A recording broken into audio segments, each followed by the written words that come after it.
Okay, so he played rugby and he ran track at West Point. He also did 2 master's degrees and got an MBA on top of that. Rifle platoon leader, scout platoon leader, then company executive officer, battalion commander, and then brigade commander in the 82nd Airborne. He helped lead the initial invasion of Baghdad in March 2003. He rolled his mechanized division straight from the Kuwait border overland right into the center of Baghdad, won a Silver Star for his valor in that operation. Then to Afghanistan, where he led the 10th Mountain Division. Then he became chief of staff at CENTCOM. Then he was the top U.S. commander in the Iraq War, in the whole war. He was actually the one who wound down U.S. forces at the end of the Iraq War. He was then named vice chief of staff of the United States Army. Then he went back to CENTCOM, this time as commander of CENTCOM. Then he built and led the force that waged the war against ISIS. And then, and only then, was he considered for the really big job, Secretary of Defense. And that is the man who just left office as Secretary of Defense. The man who just arrived to take his job, he was a platoon leader in the National Guard. But now he, too, is Secretary of Defense. Both of them, obviously, honorable records of service. Not equivalent, though, I think you'd say, in terms of demonstrated leadership, experience, complex organizational management experience in particular. I mean, 4-star General Lloyd Austin had led, like, a whole war or 2.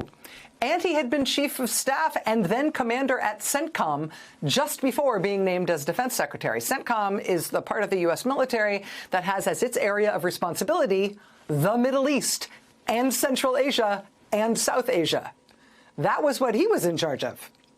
I mean, that was his experience heading in to become defense secretary. That's who has just left as defense secretary. The guy who has just arrived, well, just before he was named as defense secretary, Pete Hegseth, he led 1/3 of the famous Curvy Couch on the Fox and Friends Fox News Channel weekend show. I have to say, it may be that he led 1/4 of the couch, not 1/3. I'm not totally sure how many hosts they have, but we could only find these pictures of him sharing with 2, so maybe he held down 1/3. That said, prior to his time at the Fox News Channel, Mr. Hegseth also ran into the ground 2 small right-wing veterans groups amid allegations, which he denies, of wild financial mismanagement, nepotism, sexual harassment, public drunkenness, and even drinking on the job. For one of those organizations, an independent forensic accountant found evidence of gross financial mismanagement while Pete Hegseth was administering that organization. And so then they made him Secretary of Defense. 2 guys, same job. And, you know, maybe he got the job based on merit and demonstrated capability. Or maybe it was some other factor. I don't know. Your call. Last night's horrific plane crash at Reagan National Airport in Washington, D.C. was caused by the collision of an American Airlines regional jet carrying 64 people in a flight from Wichita, Kansas.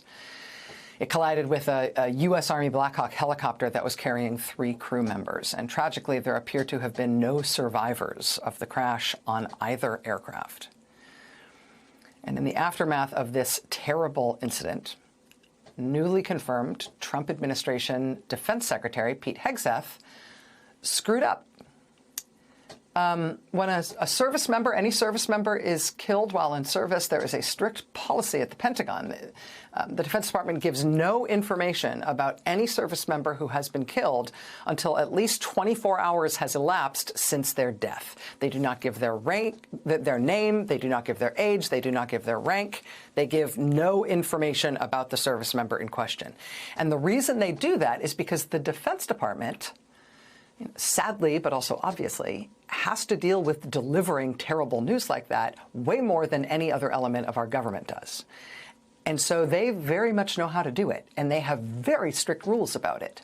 They are irreducibly strict, for example, about that 24-hour rule, specifically so they can be absolutely sure that the next of kin have been notified and have had time to absorb the information before any public announcement is made about the death of a particular service member. So that's the rule. Hard and fast. No names, no ages, no ranks, nothing for 24 hours. And that's not just for service members killed in combat. It's for any service member killed while in service, whether it's a health incident or an accident or a crime or a tragic plane crash, right? That's the rule. Nothing for 24 hours. And it's a rule for good reason, for reasons of bare human decency, but also just competence at dealing with something very difficult. Nevertheless, Pete Hegseth today just went to the White House and blurted out that it was a captain and a staff sergeant and a chief warrant officer who all died. He just blurted it out this morning. And I don't know. Maybe he is not cut out for this job. Maybe he was hired for some reason other than merit, experience, temperament, character. I don't know. Maybe there was something else about him. I don't know. But that is how it's going so far.